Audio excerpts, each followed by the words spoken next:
সুপ্রসুধী সকলকে স্বাগত। আজকে আমরা একটি ইংরেজি ভাষা বিজ্ঞানের উপরে ক্লাস দিতে চলেছি। আসলে এই ক্লাসটির নাম আমরা দিয়েছি প্রবলেম 1। ইংরেজি ক্লাসের প্রবলেম 1 নিয়ে আমরা নানান ধরনের বেসিক বা কমন মিস্টেকস যেগুলি হয়, যেগুলি প্রবলেম হয়ে যায়, সেগুলো নিয়ে আলোচনা করব। যেমন আমরা এখানে লিখে দেওয়ার চেষ্টা করছি টু মাচ। টু মাচ আসলে এটা কি? এটা কোন parts of speech? Too much আসলে অ্যাডভার্ব। এটা আসলে অ্যাডজেক্টিভকে মডিফাই করতে পারে অথবা ভার্বকেও করতে পারে। তো আমরা এখানে একটা প্রশ্ন লিখে দেওয়ার চেষ্টা করেছি, নিচে অপশন আছে, দ্য জ্যাকেট কস্টস ব্ল্যাঙ্ক। এখন আমরা কি টু মাচ লিখবো, নাকি টু মেনি লিখবো, নাকি মেনি লিখবো, নাকি এক্সপেন্সিভ লিখবো? আমরা আগে আইডেন্টিফাই করার চেষ্টা করি। দ্য জ্যাকেট এখানে নাউন, এটা বোঝা যাচ্ছে। আর এখানে যেটা দেখতেছি কস্ট, এটা হচ্ছে ভার্ব। এটা হচ্ছে ভার্ব। কিভাবে বুঝলাম এটা ভার্ব? এখানে কিন্তু দেখেন ভার্বের সাথে এস বা ইএস যুক্ত আছে। অনেক সময় এটাকে অনেকে নাউন মনে করে, জ্যাকেট কস্ট, জ্যাকেটের দাম এরকম মনে করতে পারে।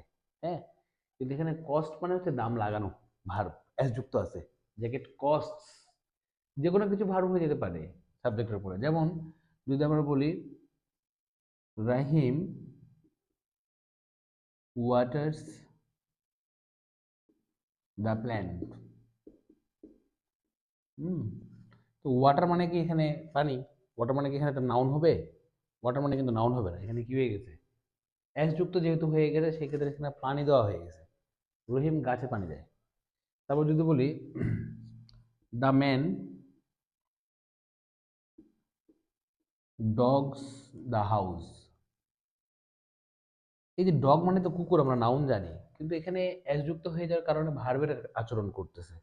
মানে মানুষটি এখানে কুকুরের কাজ করছে, মানে পাহারা দিচ্ছে, মানুষটি ঘরটি পাহারা দিচ্ছে।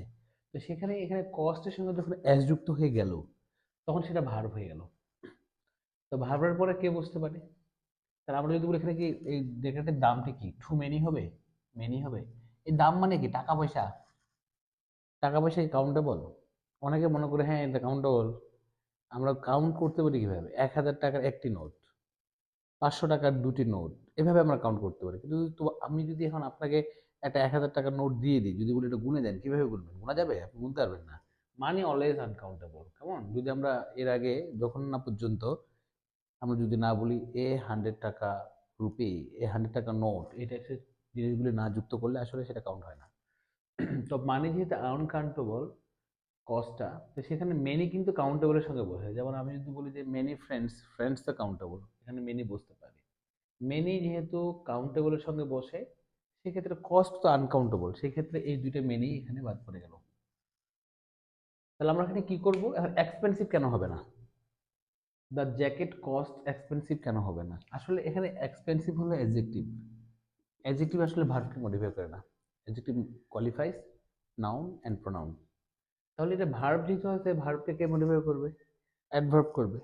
তাহলে যে টু মাচ, অত্যন্ত বেশি, কি দামটা অত্যন্ত বেশি লাগানো হয়েছে, ঠিক আছে না?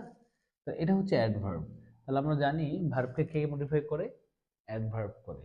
তা আমাদের শুধু এই যে অনেকগুলো অপশন যুক্ত যে প্রশ্নগুলি থাকে, সেগুলি শুধু উত্তরটা জানলেই হবে না, বাদ বাকি অপশনগুলি কেন হচ্ছে না, এই অ্যানালাইসিসটা জরুরি। এই অ্যানালাইসিসটা নিয়েই, এই অ্যানালাইসিস করে কিছু প্রবলেম আমরা সলভ করবো বিভিন্ন প্রশ্নের মাধ্যমে। তো আমরা এটা অ্যান্সার কি নেব? Too much. Thank you.